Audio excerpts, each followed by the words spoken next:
Hello students, তোমাদের সবাইকে স্বাগত আমার চ্যানেলে। তোমাদের সাথে শেয়ার করছিলাম এস ব্লকের প্রশ্ন উত্তর সমূহ, পরিচ্ছেদ সংক্রান্ত যে প্রশ্ন উত্তরগুলো ছিল সেগুলো শেয়ার করছিলাম। তো প্রশ্ন উত্তরগুলো তো অনেকটাই আমাদের সলভ হয়ে গেছে, মানে ক্ষারীয় মৃত্তিকা যেটা ছিল সেটা কিন্তু আমাদের সম্পূর্ণ হয়ে গেছে। যারা আগের ভিডিওগুলো দেখোনি অবশ্যই দেখে নিও তোমরা। আমাদের ক্ষারীয় মৃত্তিকা নয়, ক্ষার ধাতুটা আমাদের সম্পূর্ণ হয়ে গেছে। ঠিক আছে, ক্ষার ধাতু রিলেটেড যা ছিল আমাদের সেটা কিন্তু সম্পূর্ণ হয়ে গেছে। আজকে আমরা শুরু করছি হাইড্রোজেন। হাইড্রোজেনটা আজকে আমরা পড়বো। চলো দেখি হাইড্রোজেনের প্রথম প্রশ্ন কি বলেছে। কোশ্চেন নাম্বার 40 বলেছে, নিচের কোন যৌগটি হাইড্রোজেন স্টোরেজ ট্যাঙ্কের দক্ষতা বৃদ্ধি করে? তো এটার উত্তর হবে অপশান বি, NaNi5। এটা হবে সঠিক উত্তর। তার কারণ হচ্ছে এটা হচ্ছে একটা সংকর ধাতু। ঠিক আছে, এটা হচ্ছে একটা সংকর ধাতু। ওকে, এবং এটা হাইড্রোজেন শোষণ করতে পারে। হাইড্রোজেন শোষণ করতে পারে। ঠিক আছে, আর এরা হাইড্রোজেনের সাথে যুক্ত হয়ে ধাতব হাইড্রাইড গঠন করে। ঠিক আছে, বাইরে হচ্ছে প্রচণ্ড বৃষ্টি, তোমরা শুনতে পাচ্ছ কিনা জানি না, প্রচণ্ড বৃষ্টি হচ্ছে, বাট গরম একটুও কমেনি। তো অপশান বি হচ্ছে আমাদের সঠিক উত্তর। ঠিক আছে, নেক্সট পরের প্রশ্নে কি বলেছে, হাইড্রোজেনের গ্রাম প্রতি দহন তাপ হলো। এটা হচ্ছে মনে রাখবে তোমরা, কোয়েশ্চেন নাম্বার 41-এর উত্তর হবে বি, মানে 142 কিলো জুল গ্রাম ইনভার্স। ঠিক আছে, নেক্সট 42 কি বলেছে, হাইড্রোজেন ইকোনমির মূল নীতি হলো। হাইড্রোজেন ইকোনমির মূল নীতি কি? এটা হচ্ছে তরল বা গ্যাসীয় হাইড্রোজেন রূপে শক্তির পরিবহন ও সঞ্চয় করে। ঠিক আছে, এটা হচ্ছে হাইড্রোজেন ইকোনমির মূলনীতি। তার কারণ কি, যে হাইড্রোজেন বাতাসের অক্সিজেনের সঙ্গে মিশে, হাইড্রোজেন বাতাসের অক্সিজেনের সঙ্গে মিশে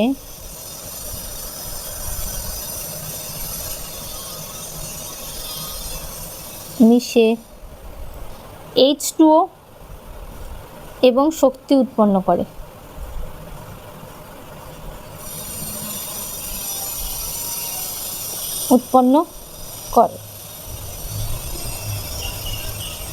আর এটা কোনো ক্ষতিকারক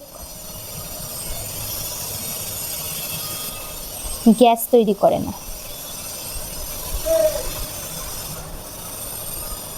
ঠিক আছে, এছাড়াও কি বলতে পারি, হাইড্রোজেন পোড়ানোর সময় কোনো কিন্তু ক্ষতিকারক গ্যাস নির্গত হয় না, তাই জন্য সি হচ্ছে আমাদের সঠিক উত্তর। নেক্সট কোয়েশ্চেন নাম্বার 43-তে যাই। বলেছে, নিচের কোন জ্বালানিটি পরিবেশ দূষণ ঘটায় না? একটু আগেই বললাম যে হাইড্রোজেন কি করে, হাইড্রোজেন হচ্ছে কোনো পরিবেশ দূষণ ঘটায় না। কারণ হচ্ছে হাইড্রোজেন অক্সিজেন জ্বালানি কোষে, কোথায় গেল কোয়েশ্চেন নাম্বার 44, হাইড্রোজেন অক্সিজেন জ্বালানি কোষে রাসায়নিক শক্তি সরাসরি, 43 করাচ্ছিলাম, 43 করাতে করাতে আমি 44-এ চলে গেছি।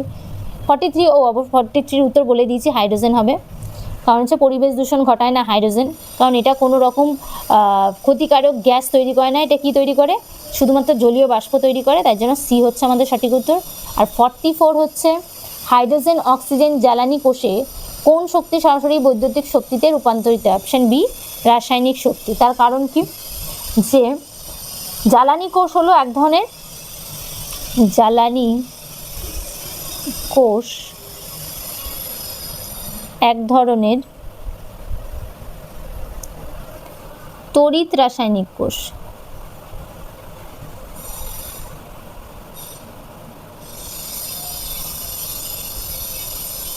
ঠিক আছে, এখানে হাইড্রোজেন ও অক্সিজেনের মধ্যে রাসায়নিক বিক্রিয়ার ফলে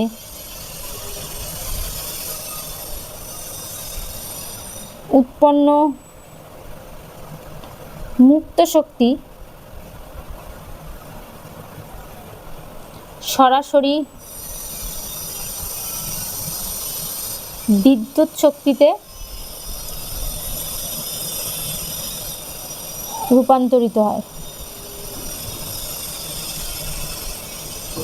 ঠিক আছে, তার জন্য অপশান বি হলো আমাদের সঠিক উত্তর।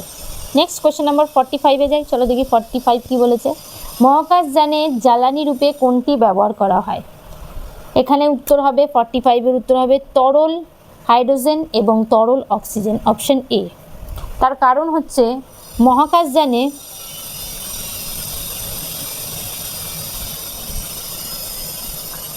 তরল হাইড্রোজেনটা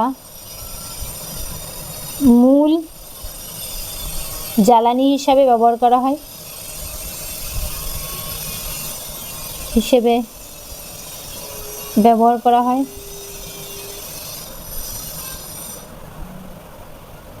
আর মহাকাশযানে তরল অক্সিজেন জারক পদার্থ হিসাবে ব্যবহার করা। ঠিক আছে, তাই এ হচ্ছে আমাদের সঠিক উত্তর। নেক্সট পরেরটাতে যাবো, কোয়েশ্চেন নাম্বার 46। চলো দেখি 46 কি বলেছে। 46 বলেছে হাইড্রোজেন ব্যবহারকারী একটি মোটর গাড়ির ইঞ্জিনের কর্মদক্ষতা গ্যাসোলিন ব্যবহারকারী ইঞ্জিনের তুলনায় কতটা বেশি? সি হবে, মনে রাখবে 20-30%। ওকে। 47 কি বলেছে? নিচের কোনটি জীবাশ্ম জ্বালানি নয়? এটার উত্তর আশা করি সবাই এতক্ষণে জেনে গেছে, হাইড্রোজেন। বাকি সবগুলোই তো জীবাশ্ম জ্বালানি, তাই তো? কয়লা, পেট্রোলিয়াম, প্রাকৃতিক গ্যাস সব এগুলো জীবাশ্ম জ্বালানি।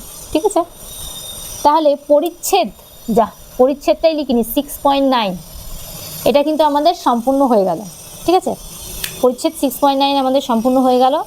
তাহলে হাইড্রোজেনের প্রথম পার্ট কিন্তু আমাদের কমপ্লিট। পরের দিন আমরা স্টার্ট করব হাইড্রোজেনের সেকেন্ড পার্টটা।